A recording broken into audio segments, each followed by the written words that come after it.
Bismillahirrahmanirrahim. Assalamualaikum warahmatullahi wabarakatuh.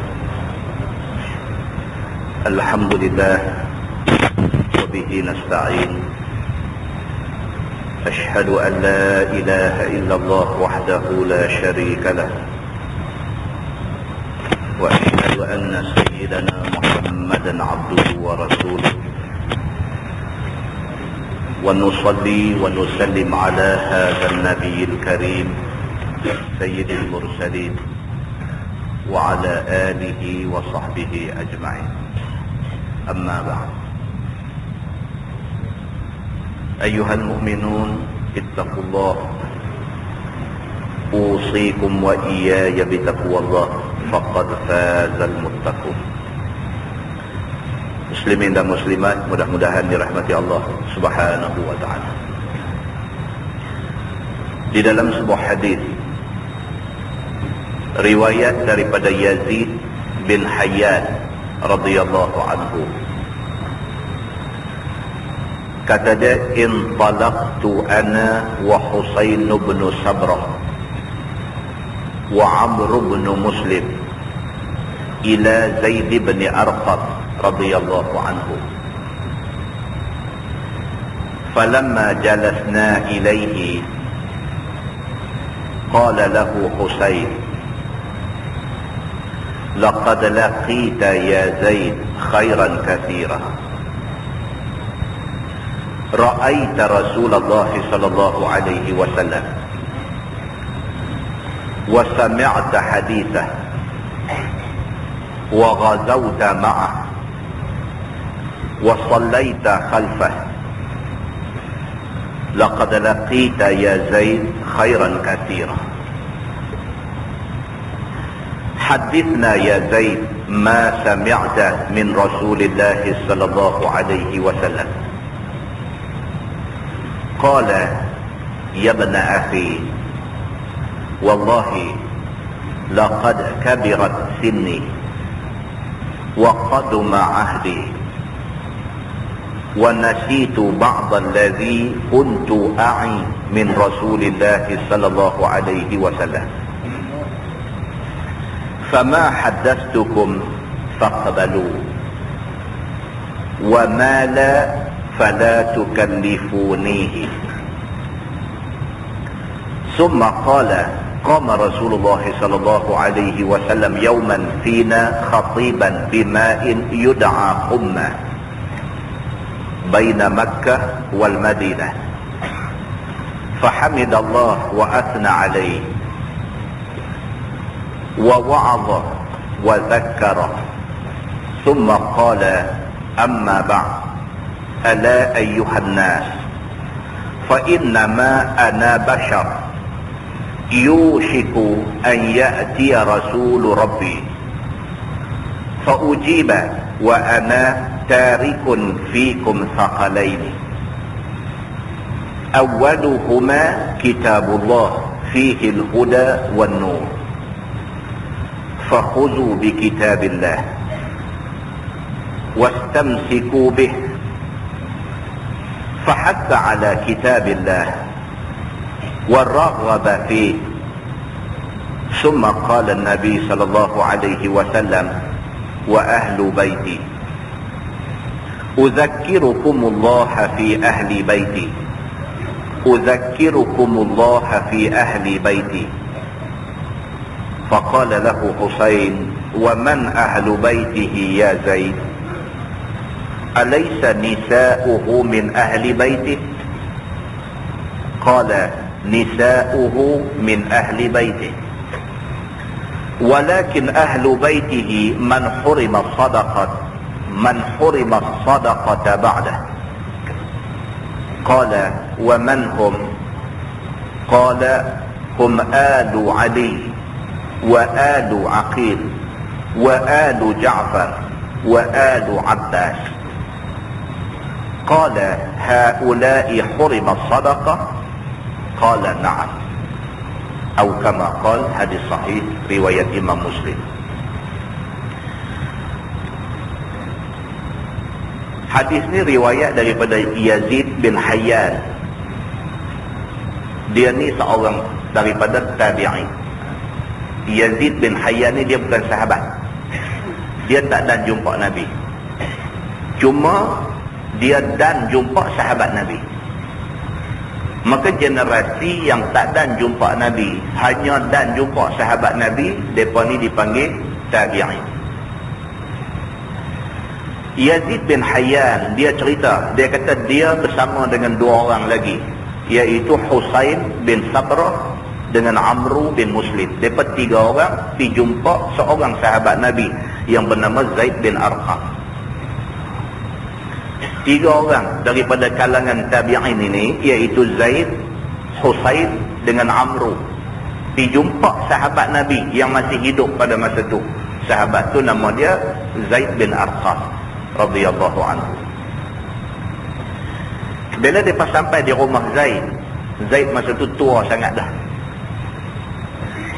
Mereka kata dekat Zaid, mereka kata, laqad laqita ya Zaid khairan kathira. Mereka kata, wahai Zaid, kamu ni untung banyak. Pasal apa kami kata untung banyak? Ra'aita Rasulullah, pasal hang dan tengok Nabi. Kami tak dan. Kami ni generasi yang tak dan jumpa Nabi. Tapi hang Zaid bin Arqam, hang sahabat Nabi, hang dan tengok Nabi. Maka siapa yang dan tengok Nabi, orang tu jauh lebih beruntung daripada orang yang tak dan tengok Nabi. Dia kata lagi, laqad wa sami'ta hadithah, hang beruntung. Dia kata pasal hang dan dengar hadis Nabi. Maknanya hang dan dengar apa Nabi kata, hang dengar suara Nabi. Kami hari ini cuma dengar orang cerita, kata Nabi kata macam ni, macam ni, macam ni. Orang habaq Nabi kata macam ni, macam ni, macam ni. Suara Nabi kami tak pernah dengar. Cakap Nabi kami tak pernah dengar. Wahai Zaid, kamu ni beruntung banyak. Pasal apa? Satu, pasal kamu pernah tengok Nabi. Mata kamu pernah jamah tubuh Nabi. Pernah nampak Nabi daripada ujung kepala, ujung kaki. Telinga kamu pernah dengar mulut Nabi bercakap. Wa ghazauta ma'ah, dan hang untung pasal hang dan berperang sama dengan Nabi. Perang Badar hang dan turun dengan Nabi. Perang Uhud hang sama dengan Nabi. Berapa banyak perang yang berlaku zaman Nabi, hang sama dengan Nabi. Hang untung wahai Zaid. Wa sallaita khalfa, hang untung pasal hang semayang belakang Nabi. Kita hari ni tak dan jumpa Nabi. Mata kita tak pernah tengok Nabi semayang macam mana. Kita cuma pernah dengar hadis Nabi kata, sallu kama ra'aitumuni usalli. Semayanglah hampa semua macam mana hampa tengok aku semayang. Macam mana Nabi semayang, kita tak pernah tengok. Maka kerana kita tak pernah tengok Nabi semayang macam mana, hari ni macam-macam lah. Satu orang mai abang kata semayang, tangan mau duk ada atas dada. Satu orang mai abang kata semayang, tangan mau duk tutup pusat. Satu orang mai abang kata semayang ni tangan mau duduk atas pada pusat, bawah pada dada. Betul-betulnya Nabi sallallahu alaihi wasallam, Nabi semayang masa Nabi qiyam, tangan duduk tang mana? Duduk atas dada ke? Duduk bawah pada dada, atas pada pusat ke? Duduk katuk pusat ke? Duduk londeh bawah pada pusat ke? Kita tak tahu. Satu ustaz abang macam ni, satu ustaz lain juga, ustaz juga abang macam ni. Betul-betul macam mana? Sahabat Nabi untung, dia tak payah bertengkar hal ni, dia tak payah buang masa pergi bercakap lugu-lugu ni. Pasal apa? Tu dia Nabi duk ada, tu dia Nabi semayang. Nabi kata, sallu kama ra'aitumuni usalli. Hampa semayang macam hampa tengok aku semayang. Senang. Maka tiga orang sahabat ni bila mereka jumpa Zaid bin Arqam, mereka kata kepada Zaid, wahai Zaid, laqad laqita ya Zaid khairan kathira. Sesungguhnya Zaid, kamu ni sudah dapat satu kebaikan yang cukup banyak. Pasal apa kata hang dapat kebaikan banyak? Satu, hang pernah tengok Nabi. Dua, hang dengar apa Nabi cakap. Yang ketiga, hang boleh perang sama dengan Nabi. Wa sallaita khalfah, dan hang semayang belakang Nabi. Nabi semayang macam mana? Nabi duduk tahiyat akhir macam mana? Nabi bagi salam macam mana? Senang. Tengok Nabi buat macam mana, ikut. Habis cerita. Maka untung orang-orang yang ditakdirkan Allah menjadi sahabat Nabi. Untung besar. Laqad laqita ya Zaid khairan katsira. Lagi sekali mereka kata, wahai Zaid, kamu untung sungguh. Kamu untung sungguh-sungguh. Pasal kamu salah seorang daripada sahabat Nabi. Lepas itu mereka kata, hadithna ya Zaid ma sami'ta min Rasulillah sallallahu alaihi wasallam. Mereka kata, wahai Zaid, sebagai satu orang sahabat Nabi, sebagai satu orang yang banyak keuntungan sebab ditakdirkan Allah hidup pada zaman Nabi, tolong cerita mai dekat kami apa-apa yang kamu pernah dengar daripada Nabi sallallahu alaihi wasallam. Sebagai satu orang yang masa banyak habis dengan Nabi, satu orang yang duduk belakang Nabi, satu orang yang bersama dengan Nabi dalam banyak masa, tolong mai cerita dekat kami apa-apa yang hang ingat daripada Nabi sallallahu alaihi wasallam. Nak ambil cerita daripada daripada sumber yang terdekat. Nak tahu cerita tentang Nabi, tanya sahabat Nabi betul-betul. Dia boleh cerita betul-betul apa tentang Nabi. Berbanding dengan kita ambil daripada sumber jauh, dia boleh cerita macam-macam pelik-pelik. Maka tiga orang tabi'in ini, Yazid dengan Husain dengan Amru ni, mereka tak mau lepas peluang. Mereka jumpa sahabat Nabi Zaid bin Arqam ni, mereka kata, tolong cerita dekat kami apa yang hang pernah dengar daripada Nabi sallallahu alaihi wasallam. Qala, Zaid bin Arqam pun jawab. Dia kata, ya benar akhi, wahai anak saudaraku. Dia kata, wahai anak kepada saudaraku, maksudnya wahai saudaraku. Pak hang pun saudaraku, hang pun saudaraku, orang Islam semua saudaraku. Ya benar akhi, wallahi laqad kabirat sinni. Dia kata, demi Allah, aku nak cerita dekat kamu, laqad kabirat sinni, aku dah tua. Dia kata, sesungguhnya telah besar usia aku. Maksudnya aku dah tua. Aku ni tua sangat dah. Wa qaduma ahdi. Dia kata, dan sesungguhnya dekat dah janji aku. Maksudnya aku nak mati tak lama dah. Adat orang tua maksudnya dekat dengan kematian. Maka dia kata, wa qaduma ahdi, dan sesungguhnya telah dekat janji aku. Dia kata, aku rasa aku pun nak hidup tak lama dah. Wa nasitu ba'd alladhi kuntu a'i min Rasulillah sallallahu alaihi wasallam. Dia kata, oleh kerana aku dah tua, umur pun dah lanjut, aku ingat nak hidup pun tak berapa hari dah, sesungguhnya aku dah lupa banyak dah. Dia kata, wa nasitu ba'd alladhi kuntu a'i min Rasulillah sallallahu alaihi wasallam, dan sesungguhnya aku telah lupa sebahagian besar daripada benda yang dulu aku cukup ingat daripada Nabi sallallahu alaihi wasallam. Mungkin dulu, dia kata mungkin 10 tahun dulu, mungkin 20 tahun dulu, Nabi kata apa macam pahat masuk dalam hati aku. Aku tak lupa apa yang Nabi kata. Tapi ini cerita dulu, cerita 10 tahun dulu, cerita 20 tahun dulu. Lah aku dah tua, lah aku dah jadi tak larat, lah aku dah jadi macam-macam ni, tentulah aku pun dah tak mampu lah. Tak boleh nak ingat semua lah, dia kata. Maka cakap mana aku boleh ingat, cakap tu aku boleh cerita. Dia kata, fama haddatsukum faqbalu. Maka cakap mana yang aku ingat aku boleh cerita, terimalah cerita aku tu. Wa mala fala tukallifunihi. Hak mana aku tak upaya nak ingat, jangan paksa aku suruh ingat. Tak boleh tuan-tuan, kita umur makin duk meningkat, makin duk apa ni, tak larat nak ingat dah. Banyak benda yang kita ingat masa muda tak boleh ingat dah. Dulu masa baru-baru, masa muda-muda dulu, anak dia ada 4-5 dulu, tiap-tiap seorang anak hari lahir dia bila, berapa hari bulan, berapa, ingat. Bukan saja ingat hari bulan orang putih, hari bulan Islam pun boleh ingat. Tapi dulu lah. Lah ni anak dia 3 tahun pun lupa. Tarikh lahir tu susah tak? Tingkatan berapa pun lupa. Dia bertanya anak, Pak Haji, hak bongsu lah tingkatan apa? Dia kata duduk sekolah menengah apa, Seri Perak apa. Tingkatan berapa? Dia kata menengah dah lah. Tak tahu lah menengah dia tingkatan berapa. Tapi perasaan tahun ni kata tahun adab nak ambil Reza, dah ingat lah. Tua lah, tua. Makin umur duk pi, makin masalah duk main lah. Maka Zaid bin Arqam, dia awal-awal habaq dekat kawan-kawan yang 3 orang ni. Dia kata, kalau aku tak ingat, jangan paksa aku. Sebab dia kata umur dah terlampau tua. Summa qala, kemudian kata dia, qama Rasulullah sallallahu alaihi wasallam yawman fina khatiban bima'in yud'a Khumma baina Makkah wal Madinah. Dalam banyak-banyak benda, satu benda aku nak cerita dekat hampa. Pernah satu hari kami ikut Nabi, rombongan sama dengan Nabi sallallahu alaihi wasallam dalam perjalanan daripada Makkah dan Madinah. Sampai di satu tempat bima'in, satu tempat ada air. Satu kawasan wadi ada air. Yud'a Khumma, dinamakan tempat tu Khumma. Nama tempat tu Khumma.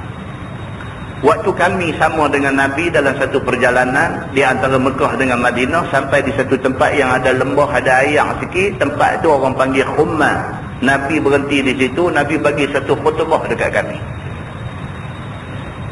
Fahamidallah wa asna alaih. Macam biasa Nabi dia nak mula cakap fahamidallah, dia akan mula dengan lepas bagi salam, Assalamualaikum. Nabi kan Alhamdulillahirabbil alamin ala umurid dunia waddin. Ini Nabi. Nabi bila masa pun kalau nak bercakap, dia mula dengan fahamidallah. Dia mula dengan puji Allah Subhanahu wa ta'ala. Alhamdulillah ni duduk di mulut, yang kata Nabi sallallahu alaihi wasallam. Wa asna alaih, Nabi puji Allah Subhanahu wa ta'ala. Wa wa'adha wa zakkara, dan cakap Nabi di situ penuh dengan peringatan dan juga nasihat. Nabi sallallahu alaihi wasallam selepas dia alhamdulillahirabbil alamin wa bihi nasta'in, lepas ini semua Nabi isi ucapan dia, khutbah dia itu dengan peringatan dan juga nasihat-nasihat. Summa qala, kemudian Nabi kata, amma ba'd, ala ayyuhan nas, Nabi kata, wahai manusia, fa innama ana bashar. Nabi kata, sesungguhnya aku manusia. Nabi kata, ni benda di antara intipati cakap Nabi di depan sahabat-sahabat ni. Nabi kata, innama ana basharun, sesungguhnya aku manusia. Nabi kata, yushik an ya'tiya rasulur rabbi. Nabi kata, hampir sangat utusan Tuhan aku nak mai dekat aku. Maknanya Nabi kata, aku rasa tak lama dah aku nak mati. Utusan Tuhan maksudnya Rasulur Rabbi, utusan Tuhan aku maksudnya malaikat Maut. Nabi kata, ayuhan nas, wahai manusia, innama ana bashar, sesungguhnya aku manusia. Maksudnya sebagai manusia ada hari mati. Dan sudah hampir sangat ayyatiya rasulur rabbi, sudah hampir sangat nak mai dekat aku utusan Tuhan aku. Aku rasa aku dah tak lama nak hidup. Nabi kata, fa ujiba, dan apabila mai utusan ini, aku terpaksa terima jemputan dia. Nabi kata, aku rasa tak lama dah aku nak hidup ni, malaikat maut dah nak mai dah dekat aku. Kalau dia mai, fa ujiba, maka aku terpaksa jawab jemputan dia. Wa ana tarikun fikum thaqalain. Nabi kata, apa pun jadi dekat aku, ingatlah aku tinggal dekat hangpa dua benda berat. Nabi kata, ingatlah apa pun jadi kat aku itu tidak penting. Yang penting ana tarikun fikum thaqalain, aku tinggal dekat hangpa dua benda yang thaqil, dua benda yang berat. Nabi kata, awwaluhuma, yang pertama kitabullah, aku tinggal Quran. Aku tak tinggal dekat hampa duit ringgit, aku tak tinggal dekat hampa tanah yang luas, aku tak tinggal dekat hampa menatang ternakan yang banyak, aku tak tinggal kebendaan dekat hampa. Tapi aku tinggal dekat hampa dua benda yang berat. Berat maksudnya apa? Berat nak dipertahankan dan berat nak diamalkan. Yang pertama kitabullah, iaitu Quran. Nabi kata, fihil huda wan nur. Nabi kata, Quran ni dalam dia ada dua benda penting. Yang pertama al-huda, dia ada petunjuk. Ikut Quran, dia tunjuk jalan dekat kita. Buang Quran, kita hilang jalan. Wan nur, Nabi kata yang kedua, yang kata Quran itu ialah an-nur, cahaya. Hampa pegang Quran, cerah hidup hampa. Hampa buang Quran di ke tepi, hampa hidup dalam gelap. Fakhuzu bi kitabillah. Nabi kata, maka ambillah, peganglah kitab Allah ini. Jangan lupa benda ni. Nabi kata, aku tak mau cerita benda lain banyak-banyak. Apa jadi dekat aku pun, aku manusia, aku boleh mati. Semua orang sayang aku, semua orang tak mau bagi aku mati pun, aku manusia, aku mesti mati. Tapi aku tinggal dekat hampa ni lagi besar daripada aku, iaitu kitabullah. Quran ini fihil huda wan nur. Quran ini petunjuk dan juga cahaya. Kata Nabi, wastamsiku bih, dan hendaklah kamu pegang teguh dengan dia, jangan lepas sampai bila-bila. Quran yang aku tinggal ni, wastamsiku bih, pegang kemas-kemas, jangan lepas sampai bila-bila. Fahassa ala kitabillah. Kemudian Nabi SAW suruh sangat-sangat sahabat-sahabat yang ada depan dia supaya jaga Quran ini baik-baik. Waraghaba fih. Kemudian Nabi anjurkan sahabat-sahabat ni supaya cintai Quran ini sungguh-sungguh. Sudah nampak berapa punya penting Quran ni. Ikut, Tuhan kata selamat. Ikut, Nabi kata dalam dia ada petunjuk, dalam dia ada cahaya. Buang, masalah malapetaka, macam-macam benda nanti main. Kemudian Nabi SAW bersabda, kata dia, summa qala wa ahlu baiti. Nabi kata yang kedua, aku tinggal dekat hampa ahlu baiti, ahli keluarga aku. Nabi kata, Udzakkirukumullah fi ahli baiti, Udzakkirukumullah fi ahli baiti. Nabi SAW kata, aku peringat kamu sungguh-sungguh dengan Allah Subhanahu wa ta'ala supaya jaga keluarga aku. Aku peringat sungguh-sungguh dekat hampa semua dengan Allah supaya jaga keluarga aku. Nabi kata. Faqala lahu Husain, maka Husain, salah seorang daripada tabi'in yang jumpa Zaid tadi, dia tanya Zaid, wa man ahlu baitihi ya Zaid? Husain kata, Zaid, siapa dia yang kata ahlul bait, yang kata ahli keluarga Nabi ni siapa? Yang Nabi pesan sangat-sangat suruh jaga mereka ni, siapa mereka ni? Alaysa nisa'uhu min ahli baitih? Husain kata, adakah semua isteri Nabi itu adalah ahli keluarga Nabi? Adakah semua isteri Nabi, semua tu termasuk di dalam ahli keluarga Nabi? Qala, jawab Zaid, nisa'uhu min ahli baitih. Zaid kata, tentu isteri Nabi adalah keluarga Nabi, itu tentu. Dia kata, walakin ahlu baitih man hurima sadaqata ba'dah. Akan tetapi lebih daripada tu ada ahli keluarga Nabi, iaitu mereka yang diharamkan zakat ke atasnya. Anak beranak Nabi, anak Nabi, cucu Nabi, keturunan Nabi, apa semua adalah golongan yang haram. Kena haram mereka ambil duit zakat. Pasal apa? Pasal demi menjaga kemuliaan keluarga Nabi. Nabi tak ambil zakat, maka keluarga juga tidak boleh ambil zakat. Maka siapa yang termasuk dalam senarai tak boleh terima zakat, itu juga keluarga Nabi, dia kata. Qala Husain, Husain kata lagi, wa man hum? Dia kata, siapa dia yang tak boleh terima zakat ni, siapa? Qala, kata Zaid, hum alu Ali. Yang pertama, kaum keluarga Sayyidina Ali. Sayyidina Ali dengan isteri dia Fatimah. Ali itu sendiri daripada jalan bapa dia memang dah keluarga Nabi dah, sebab dia sepupu Nabi, pak dia pak penakan Nabi. Ali itu sendiri dah masuk dalam keluarga Nabi, menikah pula dengan anak perempuan Nabi. Maka Ali ini cukup hebat, dia ahlul bait, dia ahli keluarga Nabi. Yang kedua, wa alu Aqil. Yang ketiga, wa alu Ja'far. Yang keempat, wa alu Abbas. Ini semua nama pokok penakan Nabi dan sebagainya, orang yang duduk dalam senarai pertalian rapat dengan Nabi sallallahu alaihi wasallam. Depa ni dan anak-anak depa termasuk di dalam ahlul bait. Qala, kata Husain, haula'i hurima sadaqah. Dia kata, semua depa ni tak boleh terima zakat? Qala, kata Zaid, na'am, ya, depa ni semua tak boleh terima duit zakat. Pasal apa? Pasal mereka keluarga Nabi. Muslimin dan muslimat yang dirahmati Allah sekalian. Selain daripada senarai yang disebutkan sebagai ahli keluarga Nabi itu, ada juga beberapa individu yang secara khusus Nabi sebut daripada dalam hadis sebagai keluarga Nabi.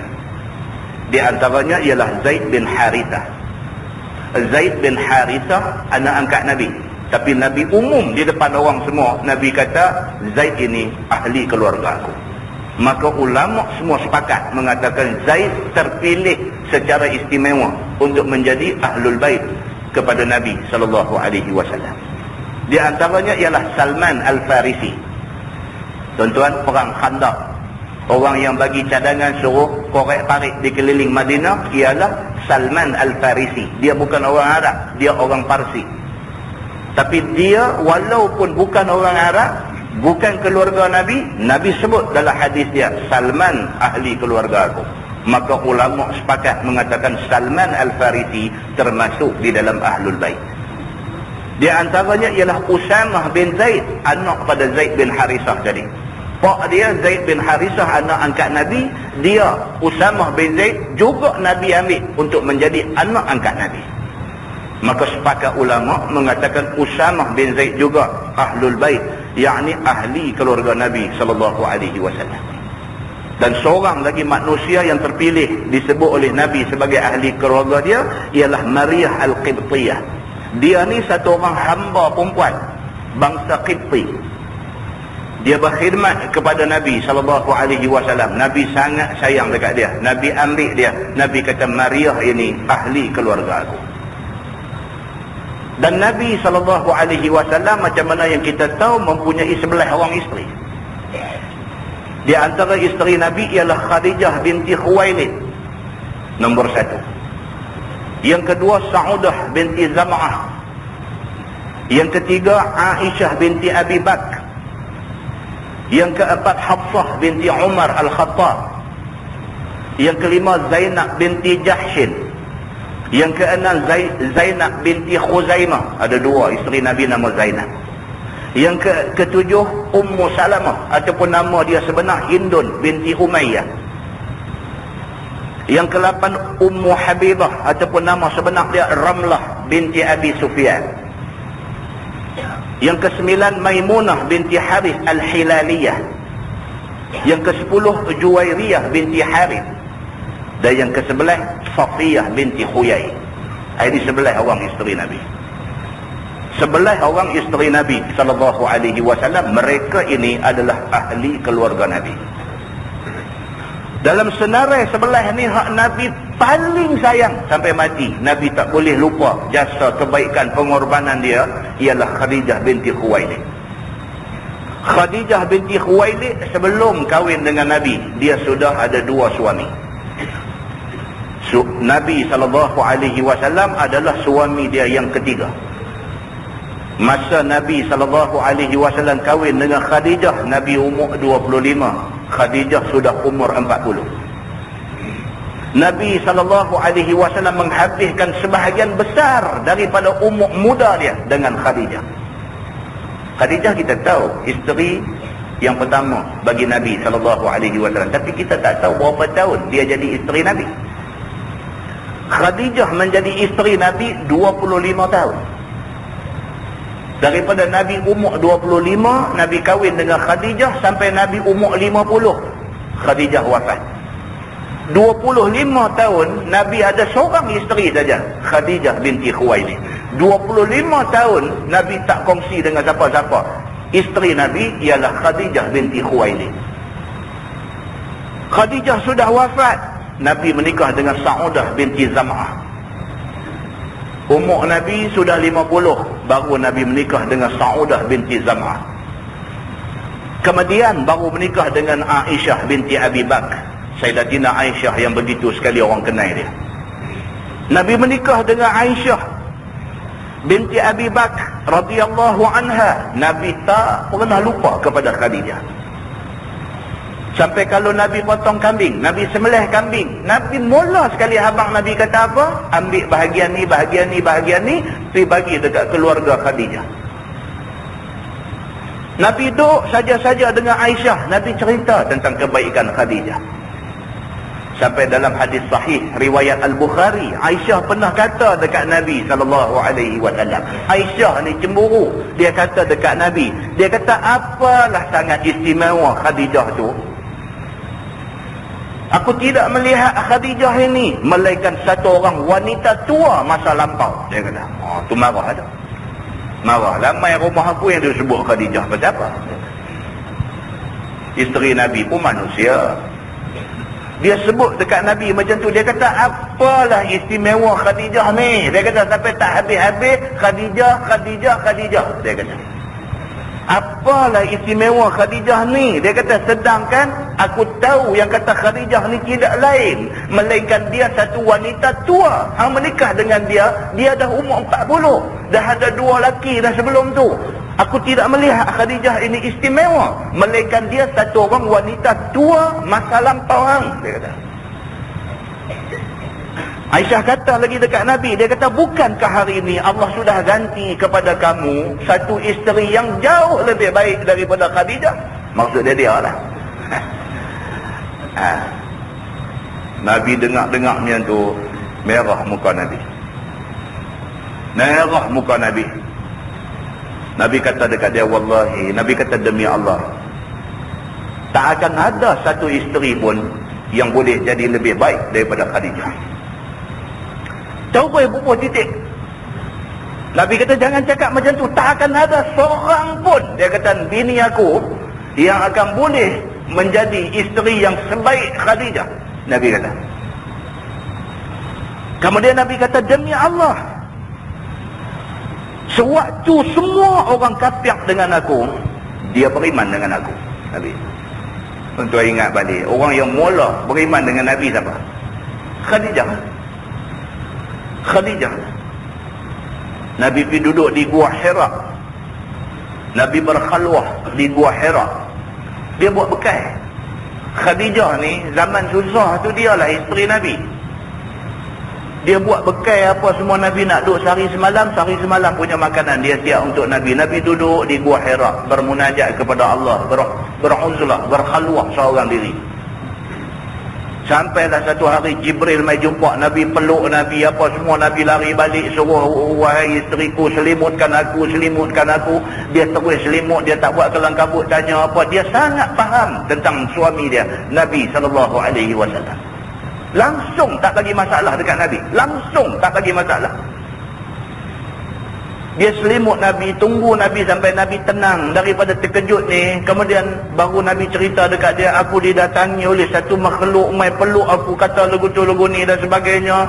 Aku tak tahu apa Tuhan aku nak buat dekat aku. Nabi susah hati. Khadijah kata apa? Dia kata, ya Muhammad, dia kata, kamu menghubungkan silaturahim.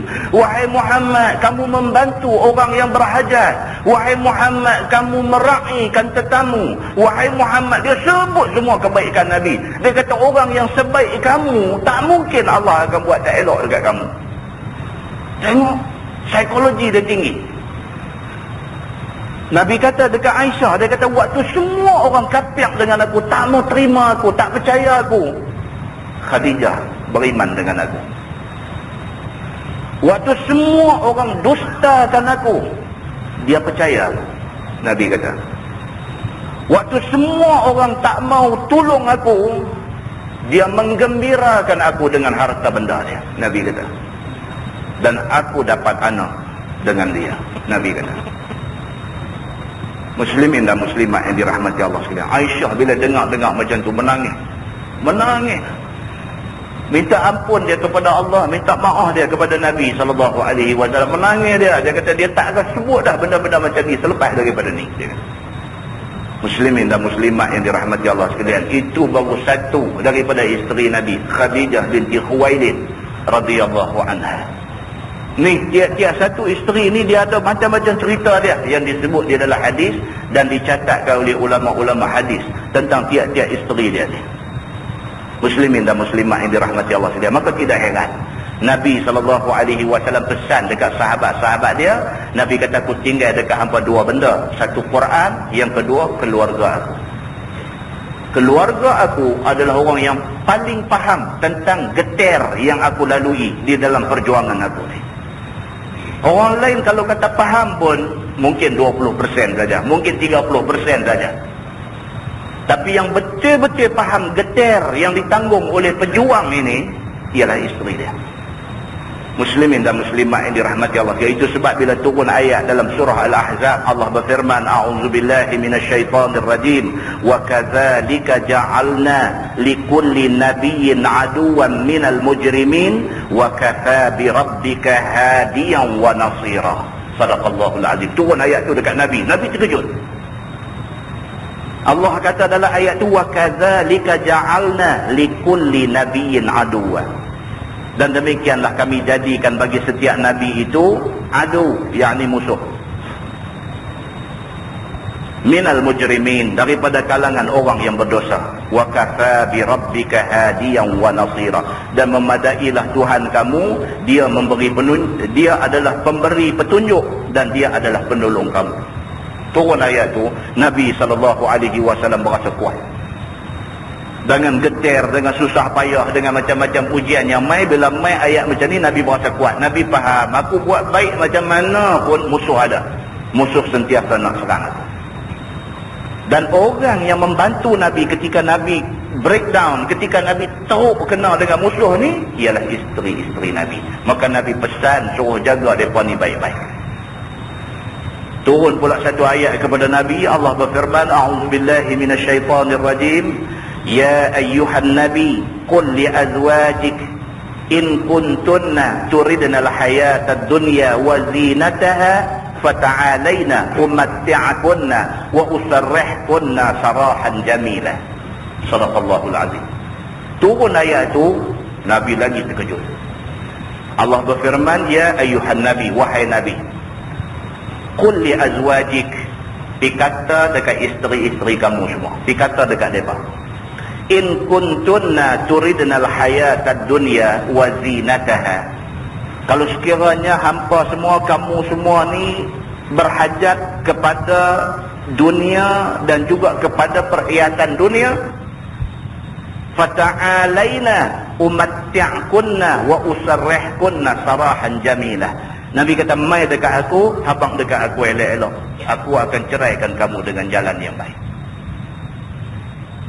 Allah turun ayat ni kepada Nabi, suruh Nabi pergi bercakap dekat bini-bini semua ni, dekat isteri-isteri Nabi ni pergi bercakap. Allah Subhanahu wa ta'ala sudah bagi pilih kepada kamu. Ayat ni dia panggil ayat takhir, ayat pilihan. Pihabak dekat mereka, in kuntunna turidnal hayatad dunya wa zinataha. Kalau hampa ni nak senang hidup, nak mewah hidup, nak selesa hidup atas dunia, mai habang dekat aku. Nabi kata, aku nak lepas hampa, aku nak cerai pun hampa. Pasal apa? Pasal jadi isteri aku, jadi isteri Nabi tak akan selesa, tak akan mewah, tidak akan senang. Nabi kata, jadi isteri aku kena tanggung sengsara. Tapi kalau di kalangan hampa ni ada ingat dalam hati nak hidup senang, nak selesa, nak mewah, tak mau nak hidup susah, tak mau nak terima ujian, tak mau nak terima dugaan, awal-awal fata'alaina, mai Nabi kata, mai abang dekat aku elok-elok, umatti'akunna wa usarrihkunna sarahan jamilah. Habang dekat aku elok-elok, aku akan lepas hampa, aku akan cerai hampa dengan cara yang elok. Hampa pilih. Bila turun ayat ni, Nabi sendiri ketang. Nabi sayang semua isteri dia, Nabi sayang semua. Tapi ayat ni suruh Allah suruh Nabi pergi habang dekat isteri-isteri dia, suruh pilih nak terus jadi isteri Nabi dan menerima susah, ataupun nak lepas daripada jadi isteri Nabi, pilih nak hidup macam mana pun. Nabi sayang dekat bini dia. Nabi baca ayat ni, Nabi takut. Mula-mula sekali Nabi SAW pergi jumpa Aisyah radhiyallahu anha. Sampai depan Aisyah, Nabi kata, wahai Aisyah, Allah sudah turunkan satu ayat, kamu dengar baik-baik. Nabi baca ayat ni, ya ayyuhan nabi qul li azwajik, baca ayat ni. Aisyah duduk dengar, biji mata berkaca, ayat mata meleleh turun. Nabi habis baca ayat ni, Nabi kata dekat dia, wahai Aisyah, kamu jangan terburu-buru. Walaupun Tuhan suruh pilih sama ada nak kekal sebagai isteri aku dan menerima susah, ataupun minta bebas daripada aku ceraikan kamu dengan jalan yang baik. Kamu pilih jalan hidup kamu. Walaupun Allah suruh pilih, tapi kamu jangan terburu-buru. Nabi kata dekat dia, kamu ada mak, kamu ada bapa. Nabi kata dekat dia, bapa kamu Abu Bakar, sahabat baik aku. Kamu balik, bawa berunding dengan mak bapa kamu, baru bagi keputusan pada aku. Aisyah radhiyallahu anha bila dengar ayat ni Nabi baca, mata berkaca, air mata meleleh di pipi. Habis Nabi baca, Nabi nasihat dia suruh balik berunding dengan pak dia. Dia terus jawab dekat Nabi lah tu juga. Dia kata, ya Rasulullah, kalau ini yang Allah suruh pilih, tak perlu aku tanya mak bapak aku. Aku pilih Allah dan Rasul untuk hidup aku. Tu dia yang kata isteri Nabi ni. Maka tidak heran tuan-tuan, hadis tadi Nabi SAW pesan apa? Nabi kata, jaga baik-baik keluarga aku. Mereka orang yang berkorban, mereka orang yang berjuang, mereka orang yang melalui susah payah untuk nak bawa Islam mai dekat kita hari ini. Maka tidak wajar kita hari ini membiarkan orang mencaci, mencela, mencacatkan mana-mana daripada isteri Nabi sallallahu alaihi wasallam, mana-mana daripada ahli keluarga Nabi sallallahu alaihi wasallam. Nah, mudah-mudahan dengan itu kita dapat ambil pengajaran, dapat ambil iktibar, dan kita jadi orang Islam yang mempertahankan Allah, mempertahankan Nabi, mempertahankan orang-orang yang disuruh oleh Allah dan Nabi pertahankan. Maka kita mesti pertahankan. Mudah-mudahan mukadimah itu memberi manfaat kepada kita semua, insya-Allah. Kita menggunakan tafsir Nurul Ihsan jilid 4.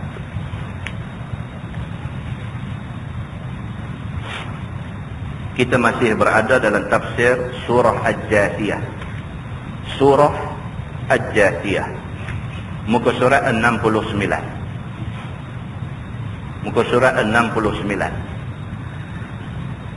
A'udzu billahi minasy syaithanir rajim. Am hasibal ladzina jtarahu as-sayyi'at an naj'alahum kalladzina amanu wa 'amilus shalihat sawa'an mahyahum wa mamatuhum. Ayat 21 daripada surah Al-Jathiyah. Maksud dia, adakah sangka oleh segala mereka, yakni segala kafir, yang mengusaha mereka itu akan kerja jahat, kufur dan maksiat itu, bahawa kami jadi mereka itu sama seperti segala mereka yang beriman? Dan adakah beramal mereka itu, yakni orang mukmin itu, akan segala amal yang saleh itu sama dengan hidup mereka itu, yakni sama dengan orang kafir? Tuhan tanya. Tuhan tanya dalam ayat ni, am hasibal ladzina jtarahu as-sayyi'at an naj'alahum kalladzina amanu wa 'amilus shalihat sawa'an mahyahum wa mamatuhum. Tuhan kata, hampa ingat sama ke? Satu orang pilih untuk jadi orang beriman, satu orang pilih untuk kafir dan engkar dengan Tuhan. Hampa ingat mereka ni dua-dua sama ke? Satu pihak pilih Islam, satu pihak pilih kufur. Hampa ingat boleh sama mereka ni? Satu pihak pilih untuk beriman dengan Allah dan Rasul, satu pihak pilih untuk sembah tokong. Sama ke mereka ni? Satu orang pilih untuk semayang 5 waktu tak tinggal, puasa tak tinggal, apa semua amalan hak disuruh buat, walaupun sunat semua buat elok-elok. Dengan satu golongan tak buat langsung apa yang Tuhan suruh. Apa ingat sama ke mereka ni? Itu maksudnya. Maka dalam ayat ni Allah Subhanahu wa taala sebut, am hasibal ladzina jtarahu as-sayyi'at an naj'alahum kalladzina amanu wa 'amilus salihati sawa'an mahyahum wa mamatuhum. Adakah sangka oleh segala kafir yang mengusahakan akan kerja jahat, kufur dan maksiat itu, bahawa kami jadi mereka itu, jadikan kafir itu sama seperti segala orang yang beriman? Hampa ingat kami akan layan mereka di akhirat esok sama ke? Orang Islam dengan orang kafir esok akhirat sama ke? Awak hampa ingat macam tu ke? Dan adakah beramal mereka itu, yakni orang yang beriman itu, akan segala amal yang saleh itu sama dengan hidup mereka itu, sama dengan hidup kafir? Puak ni pagi-pagi buta bangkit semayang subuh, tungging terbalik dengan zikir, dengan baca Quran, dengan apa, dengan kawah habis 10 baru bangkit tidur, sama ke? Dia ni susah payah buat amal kebajikan, dia ni tak buat apa langsung, sama ke? Esok kami akan layan mereka, sama ke? Kalau dia ni masuk syurga first class, dia ni aku nak buat first class juga ke? Itu maksud dia. Dan makna dia, jangan sangka oleh kafir-kafir bahawa dijadi mereka itu pada akhirat seperti orang mukmin pada senangnya. Jangan duk sangka sama. Tak sama. Tuhan kata. Kita yang main masjid semayang tungging terbalik, kebas kaki, duduk sila, duduk dengar kuliah dan sebagainya, boleh samakan dengan kawan tak ambil peduli pasal agama. Tuhan kata aku tak akan layan sama di akhirat esok. Siapa buat baik aku layan baik, siapa di atas dunia buat benda tak elok, aku sediakan balasan yang setimpal dengan dia. Begitu firman Allah, sa'a ma yahkumun. Sejahat-jahat barang yang menghukum mereka itu, yakni kafir itu, maka mereka itu di akhirat di dalam azab, berlainan daripada kehidupan mereka itu di dalam dunia. Itu dia. Tuhan kata sa'a ma yahkumun. Sa'a maksudnya amat buruk, amat tak eloklah ma yahkumun, hukum yang dikenakan ke atas mereka itu. Maksudnya di atas dunia ni dia hidup senang lenang, duduk rumah besar, kenderaan mewah dan sebagainya, RM2, masuk bulan-bulan puluh-ribu dan sebagainya. Akhirat dia tak akan rasa senang macam yang dia rasa di atas dunia. Akhirat dia akan susah, Tuhan kata. Dan segala mukmin di akhirat dalam pahala amalan mereka itu yang saleh, sama ada fardu ataupun sunat semasa di dalam dunia, daripada semayang dan zakat dan puasa dan haji dan lainnya daripada yang demikian itu. Dan orang yang beriman ni, apa mereka buat di atas dunia, akhirat mereka boleh hasil dia. Kita semayang ni tak semayang saja, tuan-tuan, Tuhan ada ganjaran dia. Kita di atas dunia ni duk ambil puasa Isnin Khamis duk ambil puasa, tak puasa saja, tuan-tuan, Tuhan sediakan ganjaran dia. Semua ni akan diganjarkan di akhirat itu. Firman Allah, wa khalaqallahu as-samawati wal arda bil haqq. Dan telah menjadi Allah akan 7 lapis langit dan bumi itu dengan sebenar. Tuhan lagi sekali dia menegaskan benda ni, wa khalaqallahu as-samawati wal arda bil haqq. Langit bumi, langit hampa duk tengok. Hari ni saya dengar berita pagi tadi, abang tu jumpa 5 biji planet lagi. 5 biji lagi planet baru dijumpa, baru ditemui di angkasa raya sana. Yang planet ni besar-besar punya planet. Siapa buat, tuan-tuan? Allah menegaskan dalam ayat ni, wa khalaqallahu as-samawati wal arda bil haqq. Cerita kejadian langit dan apa segala isi kandungan juga benda yang kita jumpa dalam bumi ni. Ni di Perlis ni pada jumpa apa pula seorang abang lain ni kata, kristal ke apa, diamond ke apa, atau pekat terpa pergi masuk dalam gua tu sampai tak tahu nak jadi. Enggak. Siapa bagi jadi itu benda tu? Allah bagi jadi. Dan Tuhan kata bil haq. Sebenarnya Tuhan yang buat semua benda ni. Dia kata menunjuk atas kekuasaan Allah dan keesaan Allah yang wajib iman dengan dia. Firman Allah, litujza kullu nafsin bima kasabat. Dan supaya dibalas tiap-tiap seorang itu dengan barang yang ia kerja daripada maksiat dan taat. Tuhan buat semua benda ni, Tuhan suruh kita tengok, kita ambil iktibar ataupun tidak. Ni semua langit bumi semua hak ada ni kita tengok, kita ambil iktibar ke tak? Kalau pensel sebatang pun tak jadi sendiri, nak kena ada kelang pensel buat baru jadi pensel tu. Kalau pensel kecil itu pun berhajat kepada satu kelang buat baru boleh ada dia. Ini ke pula dunia alam besar dengan segala isi kandungan dia, takkan tak perlu siapa-siapa buat. Ada orang tak boleh ambil yang tiba. Dia tak nampak kata Allah Subhanahu Wa Taala buat benda ni, dia tak nampak. Kalau dia betul-betul nampak semua benda hak mata dia nampak ni Tuhan buat, kalau dia betul-betul faham, dia ambil iktibar, kalau betul-betul dia ambil iktibar, dia tak berani lawan Tuhan, tak berani. Quran terang-terang kata haram, dia tak berani buat. Pasal apa? Pasal dia tahu Tuhan Maha Besar. Tapi bila hak Tuhan kata tak boleh, dia duk pergi buat juga, makna dia tak kenal Tuhan. Pasal tu dia pergi duk langgar perintah Tuhan. Manusia ni, kalau manusia ada kuasa pun dia dah takut dah, pasal dia tahu kawan ni boleh buat macam-macam ke aku ni. Dia tahu tu, dia duk jaga, Tuhan lebih pada tu boleh buat ke dia. Tapi dia tak nampak yang Tuhan tu berkuasa. Maka kerana tak nampak Tuhan berkuasa, manusia langgar perintah Tuhan. Begitu. Maka tiada bersamaan orang kafir yang ingkar dan juga orang mukmin yang beriman kepada Allah Subhanahu Wa Taala. Firman Allah, wa hum la yuzlamun. Dan mereka itu tidak dizalimi, yakni dengan kurang pahala ataupun lebih seksa. Tuhan dia balas elok-elok aja. Banyak mana kebaikan kita buat, Tuhan balas kebaikan yang cukup dengan apa yang dia buat. Banyak mana dosa dia buat, Tuhan balas dengan seksa yang cukup dengan apa yang dia buat. Tuhan tak bagi seksa terlebih, Tuhan tak bagi kurang. Tuhan bagi cukup-cukup. Apa yang dia patut dapat, banyak tu dia dapat. Tuhan tak bagi lebih, tak bagi kurang. Begitu. Firman Allah, afara'aita man ittakhadha ilahahu hawa. Maka khabar akan daku mereka yang ambil buat Tuhannya itu hawa nafsu. Tuhan kata, tolong habaq mai dekat aku Ustaz tentang manusia yang ambil nafsu dia buat Tuhan. Maksudnya nafsu kata apa dia ikut. Nafsu Tuhan. Kita ni Tuhan kata apa kita ikut. Tuhan kata wajib kita buat, kita tak akan tinggal benda wajib. Tuhan kata haram, kita tak akan rapat. Apatah lagi buat, rapat pun kita tak mau kalau Tuhan kata haram. Tuhan kata apa kita ikut, pasal Tuhan. Tapi kalau dia ikut nafsu dia membujuk lalu melentang patah. Apa nafsu berkenan nak buat semua, maknanya dia sudah ambil nafsu jadi Tuhan. Tuhan tanya dalam ayat ni, afara'aita man ittakhadha ilahahu hawa. Dia kata, tolong habaq mai dekat aku Ustaz. Tuhan kata, orang yang ambil nafsu buat Tuhan, sembah satu batu, kemudian satu batu yang nafsunya lihat elok berkenan, dan tinggal ikut jalan agama dan ikut nafsunya. Tengok pokok ni nampak pelik sikit, ambil kain pergi balut di pinggang pokok tu, itu macamnya duk sembah tungin terbalik. Nafsu dia tengok.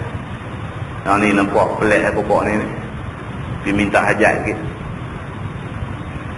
Tengok satu hari pokok tu kena panah lintah, hitam habis mampu pergi pokok tu, dia pergi pokok lain. Dia tak apa kuat pokok tu pun, kena lintang pun mati. Dia cari ni pula yang ni nampak ni sikit, pergi bubuh sikit kuning labuh di situ, baca apakah sikit, atong apakah, pergi duk sembah tengin balik di pokok tu pula. Pasal apa dia pergi buat lagu ni? Pasal dia ikut nafsu dia. Nafsu ni tu tak betul situ lah. Ikut, maka dengan dia sekali jadi tak betul. Jadi jumpa satu budak, bukan orang Islam kita lah, pakai rantai di tengkuk ni macam biji tasbih, punya besar, rantai labu, biji tasbih tu lah, tapi biji besar-besar ni gantung di tengkuk. Dia kata dia, oh sempoi hang punya rantai. Kata budak muda bukan orang Islam, sempoi hang punya rantai. Oh, dia kata ini betul-betul sudah tolong aku banyak kali. Oh, kata. Nampak cakap ini kira ni betul-betul sudah tolong aku banyak kali. Dia tolong macam mana? Betul-betul tu hari dia kata awak bawa motor, awak potong satu kereta, potong saya depan satu lori ramai. Betul-betul awak cakap sama lu boleh mampu ya. Tapi boleh lepas oh. Ini betul-betul ni rantai yang betul. Pening kepala kita kan. Oh, saya kata dah, itu macam kalau kira semua Myanmar, Myanmar semua pakai ni rantai lah. Tak kata ini rantai betul-betul kira Tuhan pilih orang saja boleh pakai. Pula dah. Tuhan pilih saja boleh pakai, bukan semua orang boleh pakai. Wah, punya adik dia pun mau pakai, tapi tak boleh pakai. Tuhan tak ada pilih dia. Tuan-tuan nampak kepercayaan yang kata manusia punya kepercayaan ni. Kosot lah, mau pergi buka kelas tauhid kat dia pula nanya kita. Kepercayaan ni, manusia ni tuan-tuan, dia tak boleh hidup tanpa kepercayaan. Tak boleh hidup. Cuma nak cari kepercayaan tu ramai silap. Dia percaya benda yang tak boleh bagi manfaat, tak boleh bagi mudarat. Dia percaya benda tu, maka akhirnya sesat dan semakin sesat.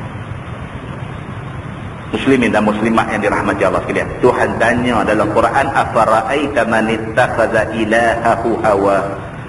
Tolong habaq mai dekat aku Ustaz, manusia yang duk ambil nafsu buat Tuhan ni macam mana depa ni? Jumpa satu pokok, sembah satu pokok, lepas tu berasa tak apa nak ni, tinggal pokok tu pergi sembah pokok lain. Jumpa satu batu, sembah batu tu, satu hari tinggal batu ni pergi sembah batu lain. Ini semua manusia yang ikut nafsu, dia kata. Wa adallahu Allahu ala ilmin, dan telah sesat akan dia oleh Allah, yakni atas ketahui daripadanya sejak azali lagi. Itu dia. Maka orang yang ikut nafsu ni, Allah Subhanahu wa taala akan sesatkan dia. Tuhan tidak zalim menyesatkan manusia tanpa sebab. Tuhan sesatkan dia kerana dia pilih jalan kesesatan, maka Allah mentakdirkan dia sesat. Tuhan buat manusia, Tuhan bagi manusia pilih. Tapi apa yang manusia tu nak pilih, Tuhan tahu dah. Tuhan tak paksa dia suruh pilih jalan tu. Tuhan bagi jadi dia, Tuhan bagi akal dekat dia, Tuhan hantar main Nabi, bawa main Quran dan sebagainya, Tuhan bagi semua pilihan di depan dia. Tapi dia pilih jalan sesat. Tuhan tahu dah, dia ni bila aku bagi jadi dia di atas dunia itu, dia akan pilih jalan sesat. Maka Tuhan menentukan dia jadi orang sesat. Jangan salah faham. Kadang orang dia duk faham kata, nanya dia tu Tuhan dah takdir dia jadi kafir. Nanya dia, dah, Tuhan tidak takdirkan dia jadi kafir. Dia pilih jalan kafir. Tuhan tahu kata bila Tuhan bagi jadi dia, dia akan pilih jalan kafir. Tuhan takdirkan berdasarkan apa yang dia usaha. Tuhan takdirkan padan dengan yang dia cari. Muslimin dan muslimat yang dirahmati Allah sekalian. Maka dia kata wa adallahu Allahu ala ilmin, dan telah sesat akan dia oleh Allah, iaitu atas ketahui daripadanya sejak azali. Tuhan tahu dah dia akan pilih jalan tu, maka Tuhan takdirkan benda tu kepada dia. Yakni dahulu daripada jadinya polan itu, daripada ahli dalalah, Tuhan tahu dah dia akan pilih jalan sesat. Bukan Tuhan paksa dia suruh jadi sesat, dia pilih jalan tu, maka Allah takdirkan dia akan jadi sesat. Kerana itu pilihan dia. Firman Allah Subhanahu wa taala, wa khatama ala sam'ihi wa qalbihi, dan ditutup Allah atasnya pendengarannya dan hatinya. Bila dia dah jadi sesat, pendengaran, hati dah tak berfungsi. Orang mai kat dia, terang dia pasal Islam ni, terang pasal kebenaran dekat dia, terang apa semua pun, telinga tak boleh terima. Dia tak nampak kebenaran itu sebagai satu benda yang benar. Dia tak nampak. Telinga dia tak boleh terima benda tu. Hati dia reject benda tu. Hati dia, kita main habang tu, benda tu benda betul, tapi hati dia reject.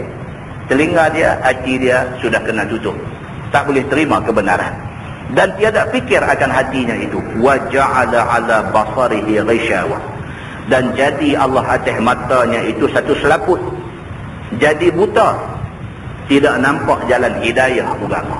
Tak nampak, mata tengok tak nampak kebenaran. Hari-hari mata duk tengok orang duk pergi masjid, orang duk pergi surau, orang duk mengaji, orang duk, mata duk tengok, tak mai ke hati dia. Dia tengok orang ni, malam ni pergi surau, malam ni pergi mengaji sini, dia tengok keluarga kawan duk pergi mengaji apa semua ni, semua anak-anak pun jadi tertib, sopan, elok dan sebagainya. Dia tengok, tapi hati tak dapat apa. Hati tak dapat apa. Dalam masa yang sama, mata dia tengok, dia sendiri duduk di rumah, dalam rumah dia keadaan tak Islamik langsung. Kalang pukang anak perempuan pakai seluar pendek singkat, jalan pi balik depan dia, agama tak ambil tahu apa, dengar pampir dan nak lompat pi, jenis macam tu punya rumah tangga.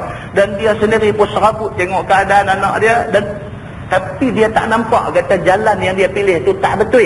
Dia tak nampak kata hak sebelah rumah dia duk pilih jalan agama ni betul. Dia tak nampak, tuan-tuan. Pasal apa? Wa ja'ala 'ala basarihi ghishawa. Tuhan sudah letak satu selaput di mata dia, dia tengok, dia tak nampak hak dia tengok tu sebagai satu benda benar. Dia tak nampak macam tu. Susah, tuan-tuan. Kadang-kadang tak susah nak cakap benda ni. Dia tak nampak nak buat macam mana, dia tak nampak. Ini cerita yang disebut oleh Allah. Dia kata, maka adakah orang yang tersebut itu dapat hidayah ataupun sesat? Tetapi orang yang ikut nafsunya pada kerja maksiat dan kufur, syirik itu, disesatkan dia oleh Allah, dibuta mata hatinya, ditulikan telinganya, dibutakan matanya, tiada ambil fikir dan tidak lihat, tidak dengar jalan agama yang sebenar, yang dapat lepas diri daripada azab neraka itu. Dia tak dapat yang kibar apa-apa. Disambut merdeka, ya, balik kena rogol tengah jalan. Ni berapa kes dulu ada? Berapa kes disambut merdeka, ya, tak tahu cara macam mana punya sambut. Siapa yang tak bangga negara merdeka? Siapa yang tak bangga? Semua orang bangga. Kita boleh terlepas daripada belenggu penjajahan, kita boleh memerintah negeri kita sendiri. Siapa yang tak bangga? Semua orang bangga dengan nikmat kemerdekaan. Tapi cara nak menyatakan kebanggaan dan kesyukuran itu saja yang tak sama. Ada satu pihak menyambut kemerdekaan ini dengan baca Yasin, dengan buat sembahyang hajat, sujud syukur kepada Allah atas anugerah nikmat yang Allah bagi dan sebagainya, buat qiyamul lail malam. Itu satu cara menyatakan syukur atas nikmat kemerdekaan. Ada satu cara lagi lagu tu lah. lompat IA terkinja-kinja sana sini, jantan betina rempuh hang aku dan sebagainya, balik pukul 3, 4, 5 pagi baru balik pukul tengah jalan. Tuan-tuan, jangan kata orang tidak bangga, tidak syukur atas nikmat kemerdekaan. Cuma cara menyatakan kesyukuran itu tidak sama. Muslimin dan muslimat yang dirahmati Allah sekalian, faman yahdihi min ba'dillah, maka siapa yang boleh hidayah akan dia daripada lain Allah itu apabila Allah sesat akan dia? Yakni tiada ada seorang pun, itu dia. Tuhan kata manusia bila dia pilih jalan kesesatan, Tuhan takdirkan dia sesat. Dia pilih. Bukan Tuhan paksa dia suruh jadi sesat, dia pilih jalan kesesatan. Kerana dia pilih lagu tu dan Tuhan tahu dia ni akan pilih jalan tu, Tuhan tahu. Tuan, kita duk belajar sifat 20. Di antara sifat Tuhan apa dia? Ilmu. Ilmu ni maksudnya apa? Maksudnya Tuhan bukan dia tahu hak Allah ni. Hak tak jadi lagi, hak 10 tahun lagi, hak 100 tahun lagi. Kalau dunia ni umur ada lagi 1000 tahun lagi, Tuhan tahu dah. 1000 tahun lagi Tuhan dah tahu dah apa nak jadi. Dan lepas jadi kiamat apa nak jadi apa, semua Tuhan dah tahu dah. Dan lepas dah bangkit di padang mahsyar, siapa nak pergi syurga, siapa nak pergi neraka, Tuhan dah tahu dah. Walaupun belum dihisap lagi amalan manusia, Tuhan tahu dah siapa nak pergi syurga, siapa nak pergi neraka. Ini yang kata ilmu Tuhan. Maka kalau macam tu sekali meliputinya ilmu Tuhan, maka Tuhan tahu dah dia buat ini, ditakdirkan ini, lahir di atas dunia, ini akan pilih jalan apa? Jalan kebenaran ataupun jalan kesesatan. Pada masa tu Tuhan dah tahu dah. Maka Tuhan takdirkan apa nak jadi kat dia ni berdasarkan ilmu Tuhan. Tuhan tahu dia ni aku bagi jadi itu, dia akan pilih jalan kesesatan. Maka Tuhan mentakdirkan dia sesat. Muslimin dan muslimat yang dirahmati Allah sekalian. Firman Allah, afala tadhakkarun. Maka apa kerana dia tak terima pengajaran mereka itu, yakni kafir itu, maka beriman mereka itu. Allah kata kalaulah mereka betul-betul terima pengajaran, tentu mereka beriman. Kalau betul mereka beriman, kalau betul mereka terima apa yang Allah sebut dalam Quran, mereka tentu beriman. Kita bayangkan orang Arab Quraisy. Quran diturunkan dalam bahasa Arab. Turun pula atas lidah Nabi Muhammad sallallahu alaihi wasallam yang berbangsa Quraisy. Yang berbangsa Quraisy. Kalau mereka tak faham ni pelik. Satu pasal bahasa Arab, yang kedua pula turun atas lidah Nabi Muhammad sama bangsa dengan mereka. Macam mana mereka boleh tak faham?